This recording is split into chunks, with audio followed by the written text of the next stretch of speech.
Hello, friends and fellow passengers on this wild ride we call life. I hope you're well. Today, I wanted to talk about dreams. On Instagram, over the past little while, I posted a couple videos about dreams, so I thought I'd dive in, talking a little bit more about my thoughts on dreams. I've always had a fascination for dreams, probably ever since I was a kid. You just have regular dreams, you have weird dreams, there's nightmares, there's also something called sleep paralysis that I experienced a lot as a kid. Lucid dreaming is something else that's very interesting, and false awakening. Let's break down these different types of dreams a little bit. So sleep paralysis, I used to get a lot as a child. You wake up in a state where your body is paralyzed and you can't move. I think for some people your eyes might open. I could never open my eyes. It would be very scary, and sometimes you would feel a sense of presence in the room, a sense of dread, rushing sensations, strange noises, and feel like you're floating. It's a very strange experience. The thing our bodies do when we go to sleep, your brain basically shuts your body down so you don't act out your dreams. Lucid dreaming is where you become aware that you're in a dream. And in some cases, that can be a trigger point for you to actually take control of your dreams and create your own story when you're in there. False awakenings are where you wake up, go to the bathroom or whatever, and then you wake up again and realize, oh, I wasn't actually awake, which can be a very bizarre feeling. Nightmares are also a very common type of dream that I think most people are aware of, which is just a dream that's very scary. Are dreams nonsense, or do they have meaning? I guess there's two types of thought there. One being that dreams are just your brain tidying up random thoughts. Another thought is that perhaps it's your subconscious communicating with you and delivering a strange story and symbols, but it's coming with a message that could guide you in your day-to-day life. And that's what I find particularly interesting. I'm not claiming to be an expert on this topic, it's just something I'm interested in and like to talk about. So anything I talk about here, use at your own risk. The idea of dream interpretation is something I've been experimenting with over the past probably 10 years or more. I found some interesting results. What really got me into dream interpretation was a book called Dreams 1, 2, 3 by DeBord.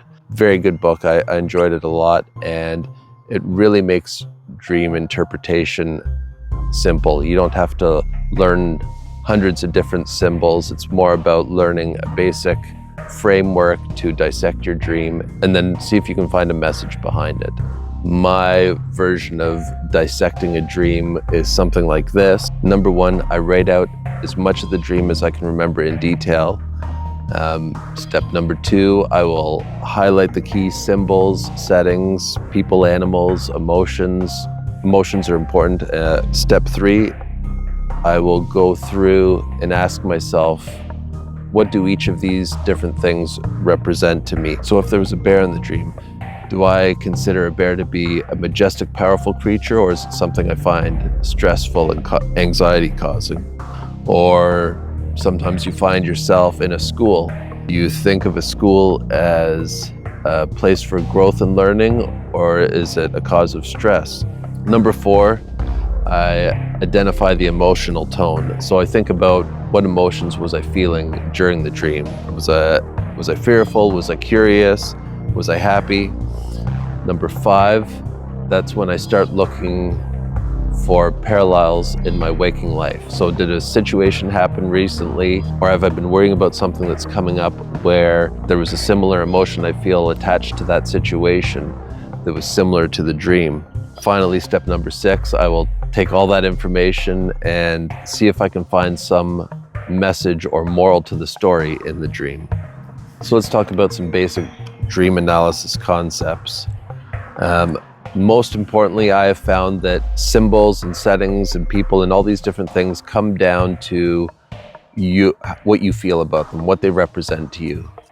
So while some symbols and things that happen in your dream can have universal meaning, they're also influenced by your own thoughts on the symbol. So I'll give a couple examples here. So with setting, we already talked about schools. Another common one is bathrooms, which can relate to vulnerability or cleansing or privacy issues. Vehicles could represent direction in life, control or momentum.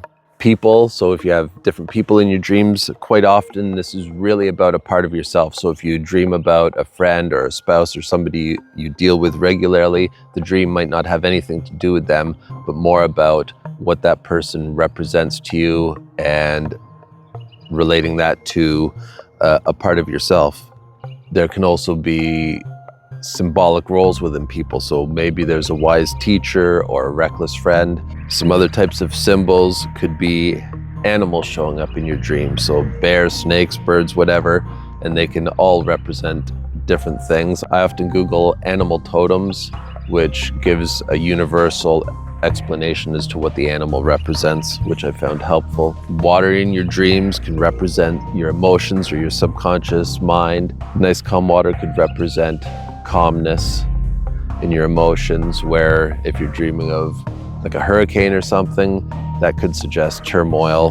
Houses are interesting symbols because they can represent different things based on where you are in the house. So if you are in the basement, that can often represent your unconscious mind.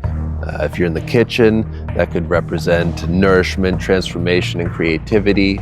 If you're in the attic, that could all represent your higher mind, memories, or spiritual thoughts. I want to give a couple examples of dreams. When I was first getting into dream interpretation, I remember I had a dream where I was in a car and it had a really long steering wheel and I was in the back seat, and it was weird and it was working, but the dream felt uncomfortable and strange and something wasn't right about it. And I kept thinking about this dream and I couldn't figure out what it meant. And I asked somebody I knew what their thoughts were on it, and they're like, oh, well, in the dream you're driving in the back seat, so is there a situation in your real life where you are being a backseat driver with somebody? There was a situation with my wife that I was being a backseat driver. So that dream helped me realize I was being a backseat driver in a situation where the uneasiness of the dream suggested to me that maybe I need to pay more attention in that situation and let the other person do what they needed to do. I was talking to somebody about dreams the other day, someone who doesn't normally remember their dreams but had this dream pop up. They were out searching for some sort of animal and they kept coming across all these trees that were full of bullfrogs. They said, oh, it's fine, we'll just leave them be, they're fine. So first I would think about the different key symbols in that dream. So bullfrogs, they're in trees, which is weird. I would also think about the emotion I was feeling in that dream and see if I could tie it to something I was experiencing in my waking life. So maybe I would think of bullfrogs as being annoying because they can be loud. And then I would think about, is there somebody in my waking life that I'm getting annoyed about that's loud? The key part of the dream again is, it's fine, just let it be. So maybe I need to not think so critical of that annoying person and just let them be. So there's a couple examples of dreams where when you break it down, you can find a message that can help you with a problem in your daily life. So in summary, I find dreams really fascinating. I love them. I love the topic of dream interpretation. I love going through the process of trying to analyze my dreams and figure out where I can relate them to things that are happening in my waking life and change my course of direction in how I behave. I'm also open to the possibility that maybe it's all just nonsense and means nothing, but it's interesting when you do interpret your dreams, the messages you can sometimes find. If you enjoyed this video and are fascinated by dream interpretation and everything else about dreams, head over to my Instagram where I'll be talking about these things. Also, if you have any interesting dreams that you want to share with interesting symbols, and especially if you've had a dream where you have found it has helped you in your waking life, I'd love to hear about it. So drop that in the comments. And thank you for tuning in. Stay well, fellow passengers.